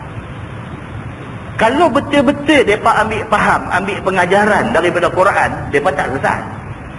Tapi mereka memilih untuk bantah, maka mereka jadi sesat. Itu cerita dia. Firman Allah, وَقَالُوا مَا هِيَ إِلَّا حَيَاتُنَا الدُّنْيَا نَمُوتُ وَنَحْيَا وَمَا يُهْلِكُنَا إِلَّا الدَّهْرُ. Dan kata mereka itu, yakni kafir-kafir yang engkar itu, hidup akhirat itu tiada. Mereka tak percaya. Mereka kata mati, habis, tutup buku, habis. Cerita lepas mati masuk kubur ni nak main muka nakir, nak main duk tanya yang tu yang ni apa semua ni. Cerita kubur nak jadi lapang, nak jadi sempit, kubur nak jadi terang, nak jadi gelap. Ni cerita esok nak cium sangkakala, apakah nak bangkit berhimpun di padang mahsyar ni, semua ni merepek. Dia kata ini pendirian orang kafir. Dia kata apa pun ni, dia kata ni lah ni, qalu ma hiya illa hayatuna dunya. Cerita dia lagu ni aja. Dia kata hidup ni, hidup dunia ni lah. Kalau lah ni hampa tak pulun, tak ada apa lah dia lah. Jadi maka mereka atas dunia ni membujuk lalu melentang patah, haram halal apa, tak ada hukum apa. Janji kita pulun atas dunia. Itu pendirian mereka. Maka mereka beranggapan hidup di akhirat itu tiada. Melainkan hidup kita yang dunia itulah kita mati dan kita hidup. Apa pun cerita dekat atas dunia ni aja, mati habis lah. Apa ni duk main bawa cerita pasal kubur, pasal apa ni, apa ni, meretek semua ni. Ini pendirian orang-orang yang bantah dan engkar. Orang duk bercakap pasal nak pergi maju lagi ke depan apa semua, dia duk main buat cerita suruh ingat kubur. Apa punya leceh. Dia berkata begitu. Dia tak percaya kata esok kita nak mati hidup ni, kita nak hidup pula tu, hidup tak ada mati. Lani punya hidup dia ada hari mati. Mungkin minggu depan, mungkin bulan depan, mungkin tahun depan, mungkin 10 tahun ke depan. Pokok pangkalnya ada hari kita akan mati. Ini hiduplah ni kita akan jumpa satu hari kita mati. Tak sangka tentang nak mati ni. Tentang ni sahabat dia. Saya tengok orang paling pun tak apa ramai di semayang jenazah dia baru ni. Sahabat. Di Muktamar Adim di Johor. Balik satu van. Singgah Sungai Bakar. Ada orang Sungai Bakar tumpang van dia pergi sekali. Singgah. Tinggal kawan tu di rumah dia. Tu pusing nak balik pergi Subang Peran. Accident. Pukul 4 lebih, 4 pagi. Accident langgang pokok. Seorang mati. Sahabat kita dulu duduk kerja sama dengan saya di Metrik. Patah dengkok. Meninggal. Tak sangka. Bila lepas meninggal ni, cerita duk main macam-macam lah. Tapi semua menunjukkan husnul khatimah. Alhamdulillah. Alhamdulillah. Kita dengar jatuh air mata. Dia memang manusia cukup baik punya manusia. Allah yarham ni, sahabat kita.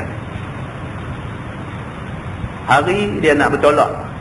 Sebelum tu, mereka ada surau, mereka di taman, mereka duduk di bertam. 40 pagi lah dia pergi bang subuh di surau. Selama pun dia duduk pergi. Tapi bang subuh ni dia minta dekat mereka ni, dia kata bagi kat dia nak bang subuh ni. Korang-korang nak pergi cukup 40 pagi, kata dia nak bang. Alhamdulillah complete 40.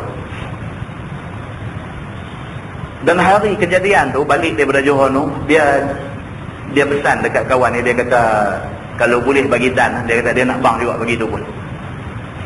Tuan-tuan bayangkan, Allah ambil dia dalam keadaan hati tu niat nak balik pergi bang di surau. Accident, kehendak Allah. Allah sayang dekat dia. Anak dia 10 orang.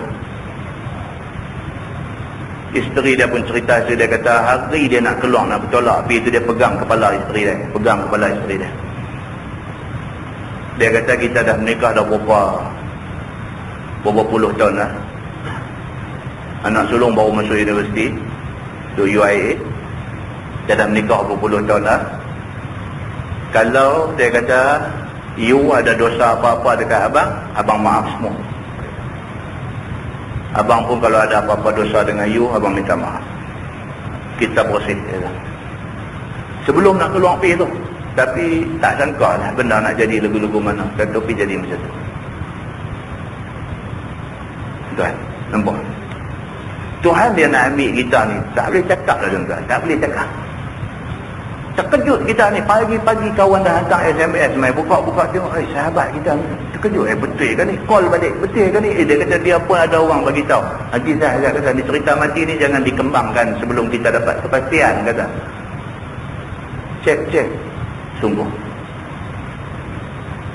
Benda macam ni bila jadi dekat orang dekat dengan kita, kawan baik kita dan sebagainya, dia injek sampai ke hati ni, dia rasa muslimin dan muslimat yang dirahmati Allah sekalian. Ini cerita dia. Ini cerita yang Allah Subhanahu wa taala dah sebut dalam Quran. Inilah cerita dia. Wa qalu ma hiya illa hayatuna ad-dunya namutu wa nahya wa ma yuhlikuna illa ad-dahr. Dan kata segala kafir itu, hidup di akhirat itu tak ada, melainkan hidup yang ada ni hidup di dunia. Itulah kita mati dan itulah kita hidup. Dengan mati yang ada dan yang beranak yang belum ada. Dia kata tu dia. Itu cerita dia. Yang kata hidup mati ni cerita dia apa? Cerita dia kita ada hidup ni, satu hari kita mati. Mati habis. Yang kata mati lepas itu hidup balik ni apa? Orang yang tak ada lagi, mak dia beranak mai kat dia, dia hidup. Sebelum tu dia mati. Tu dia hidup. Itulah maksud yang kata hidup mati. Dia kata bukan kata dia hidup ni mati esok nak hidup balik. Dia kata jangan lupa salah faham. Dia kata kita salah faham. Dia kata maksudnya macam dia sebut tadi lah. Maksudnya yang kata mati ni kita duduk hidup ni satu hari mati. Itu maksudnya hidup lepas tu mati. Lepas tu yang Tuhan kata mati, lepas tu hidup, maksudnya orang yang tak beranak mai lagi tu, tak beranak mai kira mati lah. Lepas bila beranak, hidup. Hampa ni yang hidup salah faham. Hampa duk kata kita hidup ni satu hari kita mati. Lepas kita mati esok nak hidup balik. Mana boleh jadi? Dia kata tak mungkin macam tu. Nampak tuan-tuan? Dia berhujah macam tu. Begitu. Dan tiada binasa akan kita melainkan dahrun. Dia kata kita ni betul-betul nak lingkup nak apa pun, dia kata betul-betul yang menentukan kita ni ialah masa. Dia kata, bukan Tuhan yang menentukan, masa yang menentukan. Tuan-tuan, banyak tak banyak tuan-tuan orang duk cakap macam ni. Kita tanya dia, hang macam mana ni, isteri dah mati ni nak menikah lain kah? Tanya dia. Dia kata ini masa yang akan menentukan. Masa menentukan apa? Allah yang menentukan. Tapi kita ni dah terima dah, cakap tu dah terima dah. Tak tahu lah yang ni tak boleh nak cakap apa pun, tengoklah masa akan menentukan. Masa tak ada kuasa untuk nak menentukan apa-apa. Allah yang menentukan apa-apa semua. Maka orang ni dia tak sedar. Dia kata wa ma yuhlikuna illa dah. Dan tidak binasa kita ni melainkan masa yang akan membinasakan kita. Silap. Bila cakap macam tu silap, dia kata. Yang ni dia kata telah berlalu masa beberapa tahun, umur jadi tua, maka kita akan mati. Itu maksud dia. Kita ni makin lama makin tua, satu hari kita akan mati. Bila mati itu masa yang menentukan bila kita nak mati.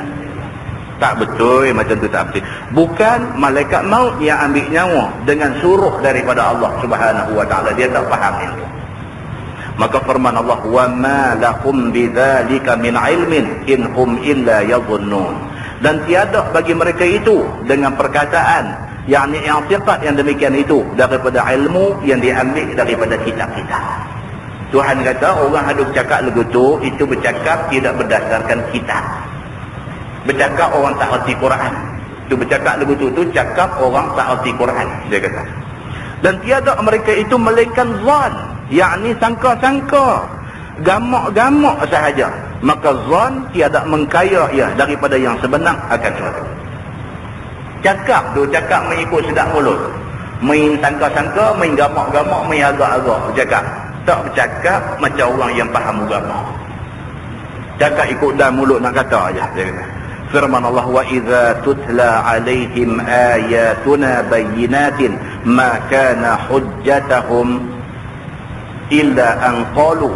Dan apabila dibaca atas mereka itu segala ayat Quran kami yang terang, yang menunjukkan atas kekuasaan Allah menghidup memati pada hari kiamat, nescaya tiada ada hujah mereka itu, melainkan berkata mereka itu, u'tu bi abaina in kuntum sadiqin. Bawa datang oleh kamu dengan nenek kami hidup semula, jika ada kamu itu benar sekalian pada hidup sekalian daripada mati pada hari kiamat nanti. Itu dia. Bila kita pergi duk habaq juga ni, Quran kata dalam Quran ada sebut benda ni, kita ni hidup satu hari akan mati. Lepas mati, esok kita akan hidup balik di padang mahsyar esok. Di hari akhirat esok kita akan hidup balik. Mereka kata lah macam ni, tak ada cakap banyak, buang masa. Mereka kata, kalau betul macam yang hampa duk kata ni, orang mati boleh hidup balik. Kalau betul tok nek aku kubur dia di sini, hang suruh dia hidup balik. Kalau betul, tuan-tuan nampak apa tahap keengkaran dia tu macam mana? Tak duk main lah, tak duk main duk baca ayat Quran dekat aku, duk baca hadis Nabi, duk habaq kata orang hidup akan mati, lepas mati hidup balik, ni semua tosah. Dia kata ni semua buang masa. Lah ni kalau betul, lagu hang kata ni kalau betul, kata orang mati boleh hidup balik, main-main aku nak bawa hang pergi kubur tuan aku. Dia dah mati 20 tahun dah, hang suruh Tuhan hang bagi dia hidup balik lah ni. Kalau boleh buat, aku percaya. Dia kata. Tuan-tuan, nampak? Punya bejatnya akal dia, tak boleh nak ambil iktibar daripada ayat Quran sampai macam tu. Bila kita pergi bagi jawapan lain, dia kata tak boleh mengaku tak boleh lah. Dia kata dia pergi buat cakap pandai kat dia terah balik. Dia rasa dia menang hujah, dia rasa macam dia menang hujah, sedangkan dia tertipu dengan kedangkalan otak dia tertipu. Muslimin dan muslimat yang dirahmati Allah sekalian, firman Allah, qulillahu yuhyikum summa yumitukum summa yajma'ukum ila yaumil qiyamati la raiba fi. Kata olehmu wahai Muhammad, Allah Tuhan yang menghidup kamu dalam dunia. Bila mereka cabar kamu, suruh pergi bagi hidup balik tuan mereka yang dah mati 20 tahun 30 tahun ni, pergi habaq dekat mereka lagu ni. Kata dekat mereka, Allahu yuhyikum, Tuhan yang bagi hidup, kemudian summa yumitukum, kemudian mematikan kamu di kubur.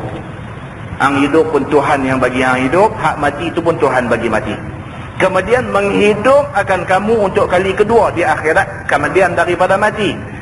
Kemudian nak hidup balik ni pun Tuhan punya kuasa, bukan aku punya kuasa. Kerana hisab dan balas amalan yang dikerjakan, sama ada kebajikan ataupun kejahatan pada hari kiamat, yang tiada syak padanya. Hang kata lagu tu juga dekat mereka. Mereka nak percaya, mereka tak percaya, sudah habis. Kalau dah duduk turut mereka kata lagu tu, kita nak jawab balik, mereka kata kita nak jawab balik, buang masa. Kita kata hak Tuhan kata. Tuhan kata hidup, satu hari akan mati. Lepas mati, Tuhan akan hidupkan balik. Hidup pula tu kerana nak balas amalan yang kita buat. Kalau kita buat amal baik, walaupun sikit Tuhan balas kebaikan. Kita buat amal jahat, walaupun sikit Tuhan balas dengan azab di akhirat. Kita hidup, kita akan mati. Kita selepas mati, kita akan hidup balik untuk terima pembalasan. Kata lagu tu dia tak percaya, dia punya hal. Hidup nak jawab juga, hidup pun tak usah, buang masa. Pasal apa? Pasal mereka ni jenis tak mau nak terima kebenaran. Muslimin dan muslimat yang dirahmati Allah sekalian. Firman Allah, walakinna aksaran nasi la ya'lamun. Dan tetapi kebanyakan manusia kafir, tiada ketahui dan tiada yakin mereka itu kepada Allah Subhanahu wa taala. Tapi kebanyakan manusia duk bantah, duk engkar, duk kafir, situlah tak percaya dengan apa yang Tuhan kata dalam Quran. Mereka pilih untuk tak percaya, mereka punya hal. Habis. Kita punya tanggungjawab, dakwah sudah pun berdakwah. Kita tak akan ditanya oleh Allah di akhirat esok nanti. Nah, wallahu a'lam. Lepas ni dia sambung, lillahi mulkus samawati wal ardh.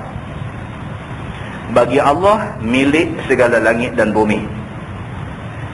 Dibuat pada keduanya, yakni langit dan bumi itu barang yang dikehendaki. Daripada menghidup dan memati, tiada sesuatu pun yang boleh melentang Allah daripada melaksanakan kehendak dia. Lepas ni tuan-tuan, dia akan main ayat cerita pasal kiamat. Wa yawma taqumus sa'atu yawma idzin yakhsarul mubtilun. Dia akan cerita pula hari kiamat esok menyesatkan. Yang kata puak-puak yang kafir, yang bantah, yang engkar ni, di hari kiamat esok depa menyesatkan. Lepas tu baru dia main nama surah ni. Dia kata watara kulla ummatin jathiyah. Tu baru baik surah Al-Jathiyah tu baru jumpa pada ayat ni. Watara kulla ummatin jathiyatan. Dan engkau lihat wahai Muhammad, tiap-tiap umat manusia itu jathiyah, yakni duduk atas kepala lutut. Tu maksud surah Al-Jathiyah tu, nak cerita manusia di hari akhirat esok terkejut tengok ni keadaan padang mahsyar ni, terkejut ni. Dia lembut lutut, nak berdiri tak boleh, dia boleh berdiri atas lutut saja.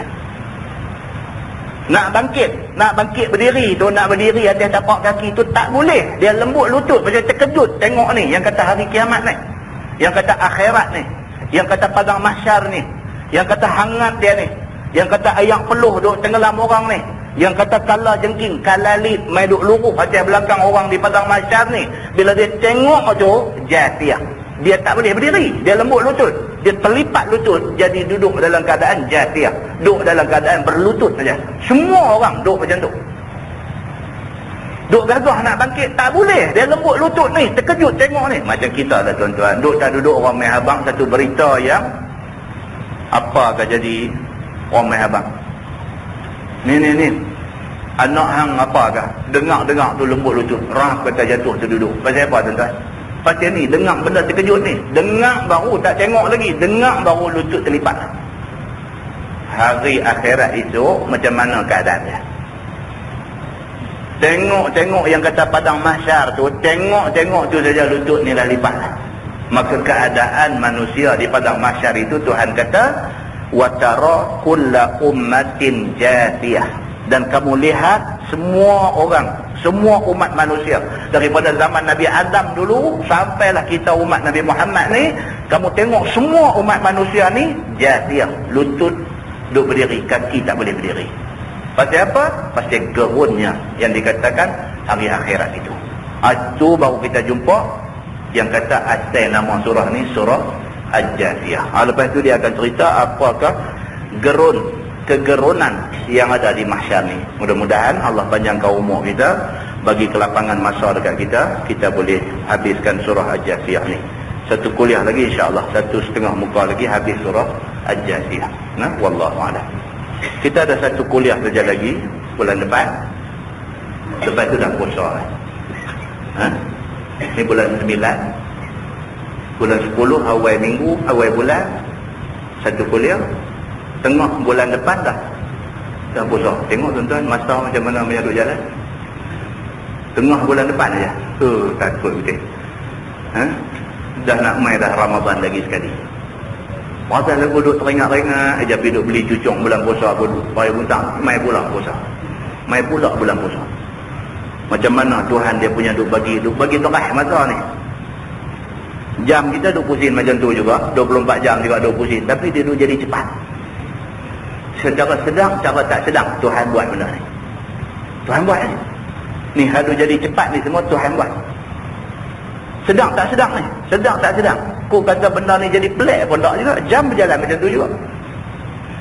Hari duk ada 7 hari juga. Sebulan duk main 30-31 hari juga. Dia duk main macam tu juga. Tapi speed dia laju. Speed dia laju. Dan Tuhan boleh seragamkan speed ni satu dunia. Sama aja. Orang kata kita di Malaysia ni rasa macam tu. Orang di United Kingdom pun rasa macam tu juga. Rasa macam tu juga. Sat je habis setahun, sat habis setahun, sat habis setahun. Maksud dia apa tuan-tuan? Pengajaran satu kita nak ambil. Maksudnya Tuhan nak abang kita dah makin dekat dengan mati kita. Yang tu kita nak kena ingat. Sebab tarikh kematian ni sudah ditentukan. Dan kita ni sehari ke sehari, seminggu ke seminggu, sebulan ke sebulan, kita duk pergi ke tarikh tu.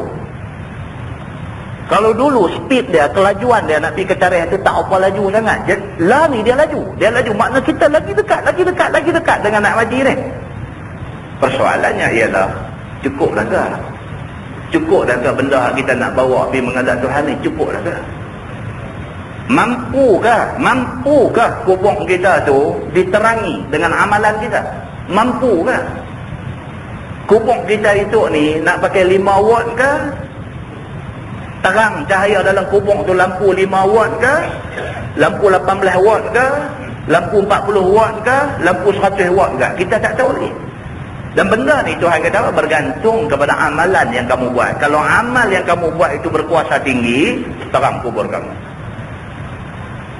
Dia bukan takat kita tahu kata ni bulan puasa nak macam, bukan takat tu aja. Tapi pengajaran di sebalik cepat masa tu apa dia? Pengajaran dia ialah kita kena prepare, kena sedia ni bekalan untuk nak menghadap Tuhan ni. Pendek kata ni duk main umur 30, 35, 40 ke atas lebih-lebih lagi ni duk main umur ni tak mau ada satu pun semayang yang kita select. Sama. Duk main umur 40, 45 ni ada lagi duk terlepas subuh, tak lagi asnak, tak dan buat, tak lagi, tak mau dengar lah benda ni. Kita dah, tuan-tuan bahaya tak? Duduk dalam zon bahaya dah. Dia boleh buat lagu tu lagi dah. Semayang dia boleh buat halai-balai lagi, boleh buat tekoh dan, buat tak dan, tak buat apa, boleh lagi kah?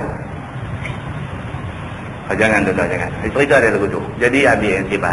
Saya pesan diri saya pesan dekat tuan-tuan semua. Mati ni bukan cerita main-main. Mati ni semua orang nanti kena, dulu kendian. Siapa dulu kena, siapa kendian kena. Orang muda pun boleh kena dulu, tak boleh cakap benda ni. Orang muda duk ingat dia lambat lagi, dia boleh kena dulu. Orang tua duk ingat dia dengan sakit, dengan apa macam dia duk ingat tak lama dah, Tuhan boleh taruh dia pun 20 tahun lagi. Boleh jadi. Tuhan simpan kita ke, Tuhan nak bagi kita cepat ke apa-apa semua, itu bukan kita punya kerja, itu Tuhan punya kerja. Kita tak mungkin campur benda tu. Kita kerja kita buat persediaan. Fatazawwadu wa tazawwadu fa inna khairaz zadi taqwa. Siapkanlah bekalan, dan sebaik-baik bekalan itu ialah takut pada Tuhan. Nak buat apa pun tengok dulu benda ni boleh tak boleh. Tak boleh, semua ada takut kat Tuhan, aku tak orang buat. Benda ni boleh, masya-Allah buat. Ada benda tu kita duk simpan dalam hati, di samping kita lipat gandakan amalan, mudah-mudahan Allah Subhanahu wa taala lindungi kita daripada malapetaka yang menimpa, yang akan menimpa orang-orang yang derhaka di akhirat ini. Nah, wallahu a'lam. Yang baik daripada Allah, yang tak baik silap saya. Kita tangguh dengan tasbih kafarah dan surah Al-As. Subhanallah. Asyhadu an la ilaha illa anta astaghfiruka wal 'asr innal insana illa allazina اللهم صل على محمد في الأولين والآخرين وسلم رضي الله تبارك وتعالى عن سادتنا أصحاب سيدنا رسول الله أجمعين بسم الله الرحمن الرحيم. الحمد لله رب العالمين حمدا يوافي نعمه ويكافئ مزيده. يا ربنا لك الحمد كما ينبغي لجلال وجهك الكريم وعظيم سلطانك. رضينا بالله ربا وبالإسلام دينا وبمحمد نبيا ورسولا. اللهم افتح علينا فتوح العارفين وارزقنا فهم النبيين بجاه خاتم المرسلين. اللهم فقهنا في الدين وعلمنا التأويل واهدنا صراطك المستقيم. اللهم أرنا الحق حقا وارزقنا اتباعه وأرنا الباطل باطلا وارزقنا اجتنابه. اللهم اجعل جمعنا جمعا مرحوما وتفرقنا من بعده تفرقا معصوما. وصلى الله على محمد وعلى آله وصحبه وسلم والحمد لله رب العالمين. السلام عليكم.